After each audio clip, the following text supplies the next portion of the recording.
सोने का रथ, चांदी की पालकी, जिसमें है मां लक्ष्मी आई देने आपको और आपके पूरे परिवार को धनतेरस की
काया की भी प्राप्ति हो जाती है। ज्यादातर लोग बस यही जानते हैं कि धनतेरस का मात्र एक ही मतलब है कि आज के दिन धन खरीदना चाहिए, कुछ वस्तुएं खरीद लेनी चाहिए या फिर उनको घर में लाकर रख देना चाहिए, जिससे कि धन की जो है माता लक्ष्मी प्रसन्न हो जाती हैं और धन का आगमन घर में होना शुरू हो जाता है। लेकिन अगर निरोगी काया की आपने बात की तो इसके बारे में हम आपसे जानेंगे कि कैसे आज के दिन निरोगी काया की प्राप्ति हो सकती है। लेकिन उससे पहले अगर हम शुभ मुहूर्त की बात करें तो आज के दिन धनतेरस के दिन ये जो शुभ मुहूर्त है ये क्या है, किस समय पूजा करनी चाहिए? देखिए, धनतेरस का जो पर्व है जी, ये हम सबको स्थिर लगन में मनाना चाहिए जी। क्योंकि कोई भी शुभ पर्व हम मनाते हैं तो हम स्थिर लगन में मनाते हैं। हमारे यहाँ पर ज्योतिष के अनुसार 3 प्रकार की लगनें होती हैं, चर, स्थिर और दुस्वभाव। चर माने चरायमान, दुस्वभाव माने मार्ग में और स्थिर माने एस्टैब्लिश। वास्तविकता ये है कि चाहे हम धन चाहते हैं, चाहे हम आरोग्यता चाहते हैं, चाहे हम समृद्धि चाहते हैं, तो वो सब स्थिर चाहते हैं कि लॉन्ग टाइम तक हमारे पास रहे। तो इसीलिए धन्वंतरी भगवान की पूजा और धनतेरस का पर्व भी हमको स्थिर लग्न में मनाना चाहिए। ये जो पर्व है ये संध्या के समय सूर्यास्त के बाद हमको मनाना चाहिए। जैसा शास्त्रों में हमारे में वर्णन है कि भगवान धन्वंतरी अमृत का कलश लेकर जो प्रकट हुए हैं वो संध्या वेला में ही प्रकट हुए हैं। भागवत जी में श्लोक आता है, अमृतः पूर्ण कलशम बिभ्रत बलय भूषितः सवै भगवान साक्षात विष्णु अंशांश संभवः। भगवान विष्णु के ही अंश भगवान धन्वंतरी अमृत का कलश लेकर प्रकट हुए। तो इसकी जो पूजा विधि है वो ये है रश्मि जी कि संध्या के समय हम लोग एक नए पात्र में, अब जिसकी जैसी सामर्थ्य है, स्वर्ण का पात्र भी हो सकता है, रजत का भी हो सकता है और कांस्य का भी हो सकता है, पीतल का भी हो सकता है। अब वर्तमान समय में तो हम सब जनता का जो लखाव है वो स्टील की तरफ हो गया है। वास्तविकता क्या है, स्टील तो लोहा है और लोहा हमारे यहाँ पूजा में निषेध है। शनि आदि की शांति करनी है उसमें तो ठीक है वो स्टील लेना, लेकिन वस्तुतः हमको उत्तरोत्तर जो बढ़िया है वो सबसे बढ़िया पीतल, उसके बाद तांबा, कांसा, रजत और स्वर्ण, इसमें से किसी भी एक पात्र को हम लें और उसमें हमको अक्षत भरना चाहिए, चावल भर के, और उसमें एक दीपक देसी घी का बना हुआ जो कम से कम मध्य रात्रि तक हमारे घर में प्रज्वलित रहे। उस दीपक में भगवान धन्वंतरी का हमको सांगोपांग पूजन करना चाहिए। ये शास्त्रीय विधि है और विशेष रूप से वैसे तो सबको ये करना चाहिए जो भी सनातन धर्मावलंबी है, क्योंकि सबको शरीर स्वस्थ चाहिए। फिर भी मैं निवेदन विशेष रूप से उन लोगों को करूँगा कि जो लोग शरीर से अस्वस्थ हैं, बहुत टाइम से बिस्तर पर हैं, मेडिसिन काम नहीं कर रही और जो तमाम तरह के उन्होंने इलाज करा लिए, अपनी चेकअप करा लिए, कोई रोग डायग्नोज नहीं हो रहा, उनको तो प्रयत्न पूर्वक भगवान धन्वंतरी का पूजन अवश्य ही करना चाहिए। जी हाँ, बिल्कुल पंडित जी, आपने बहुत अच्छे तरीके से बताया कि पूजन विधि किस तरीके से है, क्या पूजा विधि है। लेकिन पूजा करते समय सब लोगों के मन में एक सवाल आता है, हर पूजा के लिए कोई ना कोई मंत्र बनाया जाता है ताकि उस मंत्र का उच्चारण करके भगवान को प्रसन्न किया जा सके। और जैसे कि हमारा जो धर्म है इसमें मंत्रों को बहुत ज़्यादा माना जाता है। कहते हैं कि मंत्र जो है अगर उसका उच्चारण ठीक प्रकार से कर लिया जाए तो बहुत सारे कष्ट भी नष्ट हो जाते हैं। तो धन्वंतरी जी को प्रसन्न करने के लिए कौन से मंत्र का उच्चारण करना ठीक रहता है? धन्वंतरी भगवान के जो मंत्र हैं हमारे यहाँ वेद में, वैसे तो बहुत सारे मंत्र हैं, लेकिन वेद को हर व्यक्ति नहीं बोल सकता जी। उसके लिए पात्रता की आवश्यकता होती है। जैसे कि दुजातीय संस्कार जिनका हुआ है, यानी जो जनेऊ पहनते हैं वही वेद मंत्र का उच्चारण करें, ऐसा शास्त्रों में वर्णन है। तो शास्त्र के हिसाब से वेद के अनुसार जो लोग दुजातीय हैं, यज्ञोपवीत धारण करते हैं, वो हमारे यहाँ भगवान विष्णु का जो पुरुष सूक्त है यजुर्वेद के अंदर है वो, और उसके 16 मंत्र हैं। सहस्त्र शीरेखा पुरुषः सहस्राक्षः सहस्रपादः इत्यादि। लेकिन जिनकी पात्रता हो वही इन मंत्रों के द्वारा भगवान धन्वंतरी का पूजन करें।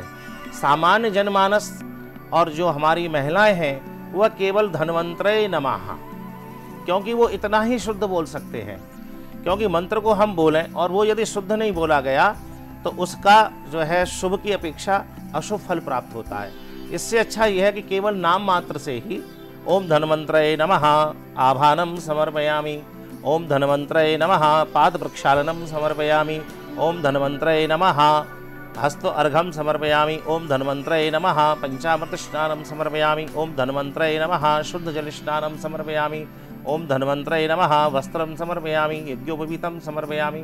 इस तरह से केवल सामान्य जनमानस को और विशेष रूप से हमारी जो महिला हैं, क्योंकि हमारी महिलाएं ही हमारे धर्म का प्राण है, इसीलिए हमारे यहाँ सभी महिला शक्ति के आगे धर्म पत्नी लगता है। किसी पुरुष को धर्म पुरुष नहीं कहते लोग। तो जो भारतीय संस्कृति की प्राण है वो हमारी महिलाएं हैं, और वो वेद मंत्र का अच्छी तरह से उच्चारण नहीं कर पाती हैं क्योंकि वर्तमान शिक्षा पद्धति बदली हुई है। तो मैं समस्त जनमानस से यही कहूँगा कि आप धन्वंतरे नमः के नाम से ही भगवान की पंचोपचार षोडशोपचार पूजन करें। देखा आपने कैसे आपको पंडित जी बता रहे हैं कि कैसे आपको पूजा अर्चना करनी है, किस तरीके से क्या शुभ मुहूर्त है, क्या विधि है पूजा की। ये जानकारी हर किसी को प्राप्त नहीं हो पाती है। लोग ये जानकारी जो है प्राप्त करना चाहते हैं, लेकिन जानकारी के अभाव में या फिर कहें कि उनको पूर्ण रूप से जानकारी नहीं हो पाती है, इसलिए पूजा पाठ गलत तरीके से कर देते हैं। तो आप अगर ठीक प्रकार से पूजा करना चाहते हैं तो पंडित जी के द्वारा बताया गया शुभ मुहूर्त, विधि और किस तरीके से पूजा करनी है, इसको नोट कर लें और इसी तरीके से पूजा करें, ताकि धन्वंतरी भगवान आपसे प्रसन्न हो जाएं, आपके तमाम प्रकार के कष्टों को हर लें, आपको निरोगी काया की प्राप्ति के साथ साथ धन की प्राप्ति हो जाए, माता लक्ष्मी आपसे प्रसन्न हो जाए। तो पंडित जी, जैसे आपने बताया कि पूजा अर्चना कैसे करनी है, कौन से मंत्र का उच्चारण करना है, साथ ही धनतेरस के दिन ये मान्यता है कि वस्तुओं को खरीदना चाहिए। तो किस प्रकार की क्या वस्तुएं खरीदी जाएं, क्योंकि लोग सोना खरीदते हैं, चांदी खरीदते हैं, बर्तन खरीदते हैं, तमाम प्रकार की चीजें खरीदने का महत्व आज के दिन होता है। तो क्या चीजें खरीदनी सबसे ज्यादा महत्वपूर्ण होती हैं, और खासकर मुहूर्त, किस शुभ मुहूर्त में चीज को खरीदा जाए?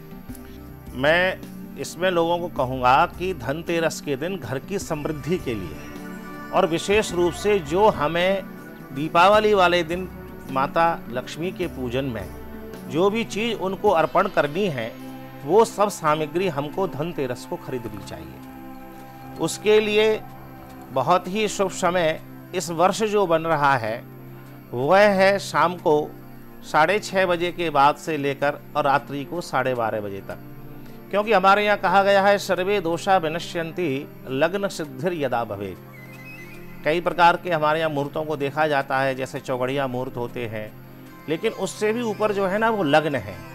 तो इस वर्ष जो धनतेरस तिथि मनाई जाएगी वो प्रभु की कृपा से सभी लोग 12 तारीख को मनाएंगे और सूर्यास्त के बाद मनाएंगे।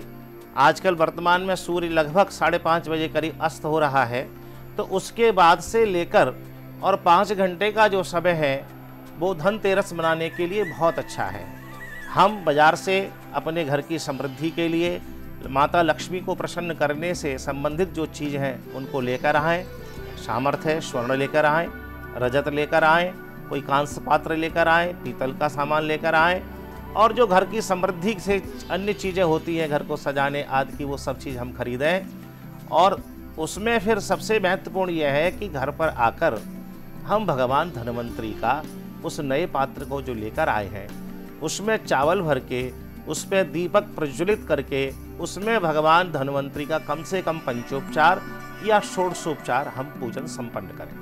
जी हाँ, बिल्कुल। जैसे कि आपने बताया कि पूजा का सामान लाने के बाद, यानी कि घर के लिए जो भी आप पात्र लाते हैं उसको लाने के बाद किस तरीके से उसकी पूजा अर्चना करें, यानी कि उसको खाली नहीं रखना चाहिए, जैसा कि आपने बताया। हाँ। तो बहुत से लोग होते हैं सोना खरीद लाते हैं, लेकिन बहुत से लोग ऐसे भी होते हैं कि जिनके पास धन का अभाव होने के कारण वो नहीं खरीद पाते हैं सोना चांदी ये सब चीज़ें। तो वो लोग क्या चीज़ खरीद सकते हैं, कैसे माता लक्ष्मी को प्रसन्न कर सकते हैं, कैसे जो है समृद्धि के लिए अपनी प्रार्थना कर सकते हैं? देखिए रश्मि जी, हमारे यहाँ ग्रंथों में कहीं ये नहीं लिखा कि भगवान सोना अर्पण करने से प्रसन्न होते हैं जी। या चांदी अर्पण करने से प्रसन्न होते हैं। हमारे यहाँ तो गीता में भगवान ने स्वयं अपने मुख से कहा है, पत्रम पुष्पम फलम तोयम यो मे भक्त्या प्रयक्षति। भगवान स्वर्ण नहीं चाहते, भगवान रजत नहीं चाहते, भगवान तो हमारी भावना चाहते हैं कि हमारी भावना कैसी है। और उन्होंने अपने मुख से कहा, भागवत में भी प्रसंग में आता है कि जब सुदामा कृष्ण से मिलने के लिए गए तो 4 घरों से 4 मुट्ठी चावल लेकर गए, वो भी मांगे हुए। तो जब वो देने में संकोच कर रहे थे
लेकिन जिनको वास्तविक शरीर कष्ट बहुत लॉन्ग टाइम से चला आ रहा है और मेडिसिन इफेक्ट नहीं कर रही, तमाम प्रकार के मशीनों से भी डायग्नोज नहीं हो रहा है, तो उसमें उनका कर्तव्य यह है कि अपने घर में, जैसे कि लोग महामृत्युंजय का अनुष्ठान कराते हैं, गायत्री का अनुष्ठान कराते हैं, सच्चंडी पाठ कराते हैं, उसी तरह से उनको भगवान धन्वंतरी का जो मंत्र है हमारे यहाँ, उसका भी विधि पूर्वक अनुष्ठान कराना चाहिए।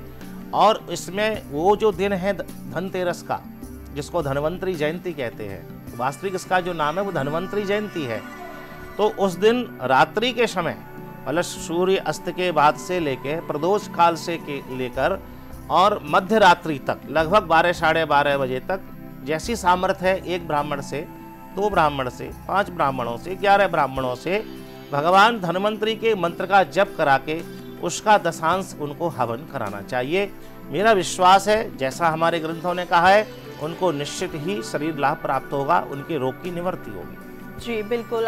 पंडित जी, बहुत से लोगों के मन में एक सवाल रहता है या फिर कहीं गलत फहमी रहती है। वैसे तो कहा जाता है कि दान पुण्य करना बहुत अच्छी चीज़ होती है, दान पुण्य करना चाहिए, लेकिन बहुत से लोग जो हैं ये सोचते हैं कि धनतेरस के दिन दान पुण्य नहीं करना चाहिए, मतलब धन सिर्फ जितना आए उतना अच्छा है, हाथ से धन जाना नहीं चाहिए।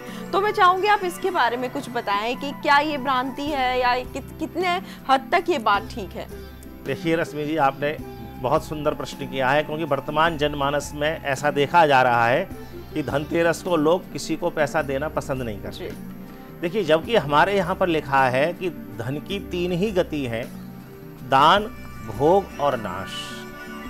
हाँ, जिनको आवश्यकता नहीं है उनको नहीं देना चाहिए, लेकिन जो समाज में हमसे छोटे हैं हर स्तर से, निश्चित ही हमें उनको धन देना चाहिए। इसमें ना बड़ा सुंदर एक दोहा है, भगवान की कृपा से भगवान के जो भक्त हुए हैं श्री रहीमदास जी। रहीमदास जी तो रोज दान करते थे और धनतेरस को और ज़्यादा दान करते थे, दोगुना चौगुना करते थे। तो उन्होंने पूछा कि इतनी संपत्ति आपके पास कहाँ से आ रही है और आप रोज दान करते हो, धनतेरस को तो बहुत करते हैं। तो उन्होंने कहा, देनहार कोई और है, भेजत है दिन रैन, दुनिया भ्रम हम पे करे, ताते नीचे नैन। तो कहने का तात्पर्य है कि ये जो जनमानस में आ गया, ऐसा नहीं है। जितना हम देते हैं उससे कई गुना हमारे पास आ जाता है।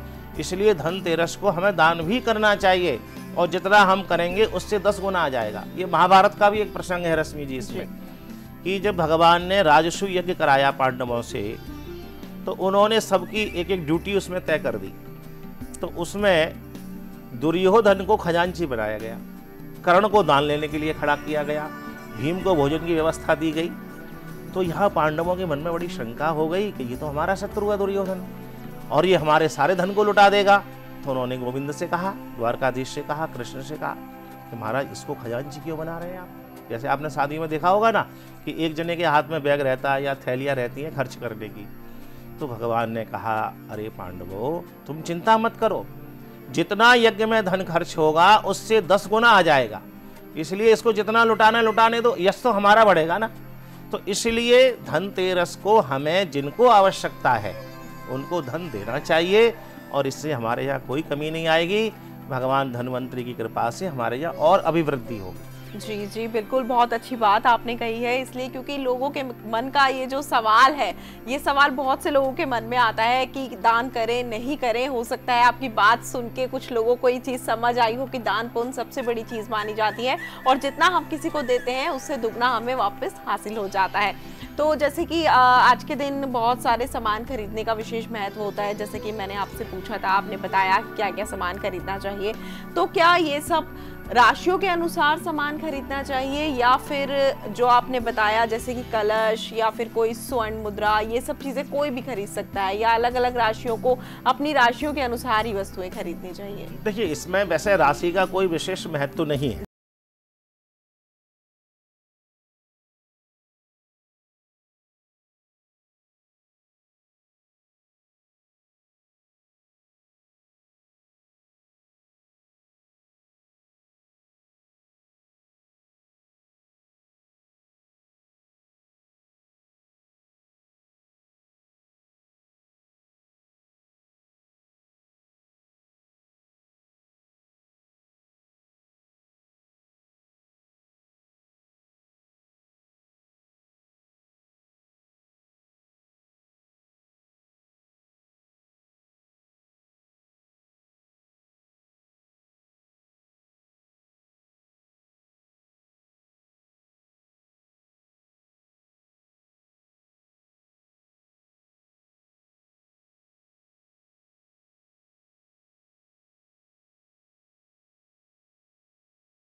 महत्वपूर्ण जानकारी हमारे दर्शकों को दी। आप यहाँ पर आए, आपका बहुत बहुत धन्यवाद। नमस्कार, सबको बहुत बहुत शुभकामनाएं। तो दर्शकों, देखा आपने किस तरीके से आपको पंडित जी ने बताया कि धनतेरस की पूजा किस तरीके से करनी है, क्या शुभ मुहूर्त है, क्या करना चाहिए, क्या नहीं करना चाहिए, और साथ ही आपको बताया कि नरक चतुर्दशी के दिन यानी कि छोटी दीपावली के दिन किस तरीके से पूजा अर्चना करनी है। तो ये सारी जानकारियां आपको मिल गई हैं। उम्मीद करती हूँ ये सब जानकारियां आपने नोट कर ली होगी और आप इस त्योहार को बहुत अच्छे तरीके से मनाएंगे। और भगवान से यही कामना करती हूँ कि आपको सारी खुशहाली प्राप्त हो जाए, आपके जीवन का उद्धार हो जाए।